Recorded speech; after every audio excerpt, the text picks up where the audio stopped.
Friends, நான் first time banana cake தான் back பண்ணியிருந்தேன். சூப்பராவே வந்துருந்துச்சு. அதுக்கு நான் 2 பழுத்த செவ்வாழைப்பழம் தான் எடுத்திருக்கேன். உங்ககிட்ட வேற எந்த பழமா இருந்தாலும் ஆட் பண்ணிக்கோங்க. இத நல்லா மசிச்சுக்கலாம் இந்த மாதிரி. இது கூடவே நான் 1 முட்டை ஆட் பண்ணிட்டு, விஸ்க் வச்சுட்டு 2ம் நல்லா இந்த மாரி மிக்ஸ் பண்ணி எடுத்துக்கலாம். இது கூடவே நான் பவுடர் பண்ணி வச்சிருக்கேன் சுகர் 250 கிராம் சுகரு. அத கொஞ்சம் கொஞ்சமா ஆட் பண்ணிட்டு, சுகர் நல்லா கரைஞ்சு வர அளவுக்கு நல்லா மிக்ஸ் பண்ணிக்கோங்க. இந்த இப்போ இது கூட நான் 1 கப் மைதா மாவு போட்டுக்கிறேன். உங்ககிட்ட கோதுமை மாவு இருந்தால் கூட போட்டுக்கலாம். கொஞ்சமாக கொக்கோ பவுடரும் சேர்த்துக்கிறேன் ஃப்ளேவருக்கு. உங்ககிட்ட இல்லைன்னா ஸ்கிப் பண்ணிக்கோங்க. பேக்கிங் சோடா, பேக்கிங் பவுடர், கொஞ்சமாக வெண்ணிலா எசன்ஸ் போட்டுக்கோங்க. இது எல்லாத்தையும் நல்லா மிக்ஸ் பண்ணிக்கலாம். இப்போ இது கூட கொஞ்சமாக பால் ஊற்றிட்டு நல்லா மிக்ஸ் பண்ணிக்கலாம்.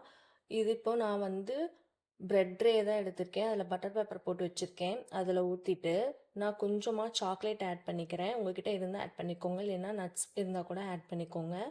நான் திராட்சையும் கொஞ்சமாக சாக்லேட்டும் ஆட் பண்ணிவிட்டு ஆல்ரெடி 180 டிகிரியில் ஓடிஜியை நான் வந்து ப்ரீஹீட் பண்ணி வச்சுருக்கேன். அதில் வச்சுட்டு 35 மினிட்ஸ் குக் பண்ணி எடுத்திங்கன்னா பனானா கேக் ரெடி. பீஸ் போட்டேன், சூப்பர் சாஃப்டாகவும் இருந்தது, செம்ம டேஸ்ட்டாகவும் இருந்தது. நீங்களும் ட்ரை பண்ணி பாருங்கள். தேங்க்யூ.